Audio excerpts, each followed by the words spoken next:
Iran Israel സംഘർഷം ശക്തമാകുന്നതിനൊപ്പം അതിന്റെ പ്രത്യാഘാതങ്ങൾ ആഗോള വ്യാപാരത്തിലും പ്രകടമായി തുടങ്ങുന്നു. പശ്ചിമേഷ്യൻ രാജ്യങ്ങളിലേക്കുള്ള വാഹന കയറ്റുമതിയിൽ വലിയ പ്രതിസന്ധി രൂപപ്പെട്ടു എന്നാണ് പുതിയ റിപ്പോർട്ടുകൾ സൂചിപ്പിക്കുന്നത്. ഏഷ്യൻ വാഹന നിർമ്മാതാക്കളുടെ പ്രധാന വിപണിയായ ഈ മേഖലയിലേക്കുള്ള ചൈനീസ്, ഇന്ത്യൻ, ജാപ്പനീസ്, ദക്ഷിണ കൊറിയൻ കാറുകളുടെ ഗതാഗതം ഹോർമൂസ് കടലൊടുക്കിലെ സുരക്ഷാ ആശങ്കകളും ഗതാഗത തടസ്സവും മൂലം താൽക്കാലികമായി തിരിച്ചിരിക്കുകയാണ്. ഇന്ത്യയെ സംബന്ധിച്ചിടത്തോളം ഹുണ്ടായ് മോട്ടോഴ്സ് ആണ് ഈ സാഹചര്യം ഏറ്റവും വലിയ വെല്ലുവിളിയായി ഉയർത്തുന്നത്. 2025 ഇന്ത്യയിൽ നിന്നുള്ള ഹുണ്ടായുടെ ആകെ കയറ്റുമതിയുടെ പകുതി ഗൾഫ് മേഖലയിലേക്കായിരുന്നു. ടൊയോട്ടയുടെ ഇന്ത്യൻ കയറ്റുമതിയുടെ മുന്നിൽ 2 ഭാഗവും മാരുതി സുസുക്കിയുടെ കയറ്റുമതിയുടെ 15% ഈ വിപണിയെ ആശ്രയിച്ചാണ് നിലകൊള്ളുന്നത്. ചൈനീസ് കമ്പനികൾക്കും പശ്ചിമേഷ്യ രണ്ടാമത്തെ വലിയ വിദേശ വിപണിയാണ്. 2025 ചൈന കയറ്റുമതി ചെയ്ത 6-1 കാറുകൾ സൗദി അറേബ്യ, UAE തുടങ്ങിയ ഗൾഫ് രാജ്യങ്ങളിലേക്കായിരുന്നു. ദക്ഷിണ കൊറിയൻ കമ്പനികളായ ഹുണ്ടായ്, കിയ എന്നിവയുടെ ആകെ വിൽപ്പനയുടെ 8% ഈ മേഖലയിലാണ് നടക്കുന്നത്. ജാപ്പനീസ് കമ്പനിയായ ടൊയോട്ടയുടെ ഉൽപാദനത്തിൽ യുദ്ധം കാരണം 40,000 യൂണിറ്റുകളുടെ കുറവുണ്ടാകുമെന്ന് കണക്കാക്കപ്പെടുന്നു. ശതകോടിക്കണക്കിന് ഡോളറിന്റെ വിറ്റുവരവുള്ള ഈ വിപണിയിൽ യുദ്ധം സൃഷ്ടിക്കുന്ന തടസ്സങ്ങൾ ആഗോള വാഹന വ്യവസായത്തിന് വലിയ ആഘാതമാണ് നൽകുന്നത്.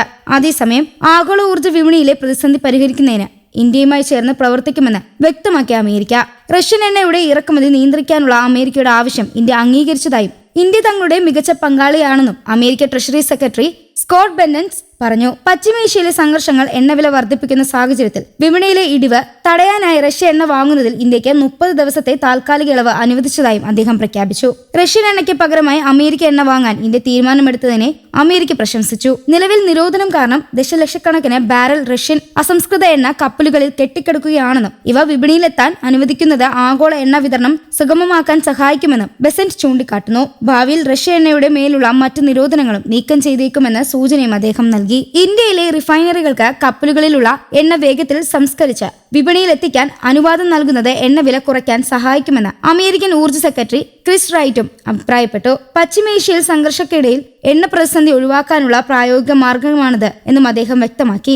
ആഗോള ഊർജ്ജ സുരക്ഷ ഉറപ്പാക്കുന്നതിൽ ഇന്ത്യയും അമേരിക്കയും തമ്മിൽ ഉള്ള സഹകരണം വരും ദിവസങ്ങളിൽ കൂടുതൽ ശക്തമാകുമെന്നാണ് ഈ നീക്കങ്ങൾ സൂചിപ്പിക്കുന്നത്. കൂടാതെ ഇന്ത്യയുമായുള്ള സാമ്പത്തിക ഇടപാട്, വ്യാപാര കരാർ എന്നിവയിൽ അമേരിക്കയ്ക്കായിരിക്കും മുൻഗണനയെന്ന് US വിദേശകാര്യ ഡെപ്യൂട്ടി സെക്രട്ടറി ക്രിസ്റ്റഫർ ലാൻഡൌ 20 വർഷം മുമ്പ് ചൈനയുടെ കാര്യത്തിൽ സംഭവിച്ച പിഴവ് ഇന്ത്യയുടെ കാര്യത്തിൽ ആവർത്തിക്കില്ല എന്നും ഇത് ഇന്ത്യ മനസ്സിലാക്കുമെന്ന് US പ്രതിനിധി വ്യക്തമാക്കി. ഈ പിഴവിലൂടെ ചൈന വിപണികളിലെ സ്വാധീനം വർദ്ധിപ്പിച്ചുവെന്നും അതുവഴി US-നെ മറികടന്നെന്നുമുള്ള നിരീക്ഷണത്തിലാണ് പ്രസ്താവന. ചൈനയെ പോലൊരു എതിരാളിയാവാൻ ഇന്ത്യയെ അനുവദിക്കില്ല എന്നാണ് അദ്ദേഹം പ്രസ്താവനയിലൂടെ വ്യക്തമാക്കിയിരിക്കുന്നത്. സാമൂഹ്യ സേവനത്തിനോ ദാനത്തിനോ ആയല്ല ഞാൻ ഇവിടെ വന്നിരിക്കുന്നത്. എന്റെ രാജ്യത്തിന്റെ താല്പര്യം മുൻനിർത്തിയാണ്. US-ഉമായുള്ള പങ്കാളിത്തം വർദ്ധിപ്പിക്കേണ്ടത് ഇന്ത്യയുടെയും താല്പര്യമാണെന്ന് ഞങ്ങൾ കരുതുന്നു. ഇന്ത്യ-US വ്യാപാര കരാർ അന്തിമഘട്ടത്തിലാണെന്നും ക്രിസ്റ്റഫർ ലാൻഡൌ പറഞ്ഞു. ലാൻഡൌവിന്റെ ഭാഗത്തുനിന്ന് ഇന്ത്യയിൽ വച്ച് തന്നെ ഇത്തരത്തിലുള്ള ഒരു പ്രസ്താവന ഉണ്ടായിട്ടും കേന്ദ്ര സർക്കാരിന്റെ ഭാഗത്തുനിന്ന് ഒരു തരത്തിലുമുള്ള മറുപടിയും ഉണ്ടായിട്ടില്ല. ഇന്ത്യൻ താല്പര്യം സംരക്ഷിച്ചുകൊണ്ടുള്ള കരാറാണ് US-ഉമായി തീരുമാനിച്ചതെന്ന മോദി സർക്കാരിന്റെ ആവർത്തിച്ച വാദമാണ് US മന്ത്രിയുടെ വാക്കുകളിലൂടെ പൊളിയുന്നത്. News desk, Kerala Kaumudi.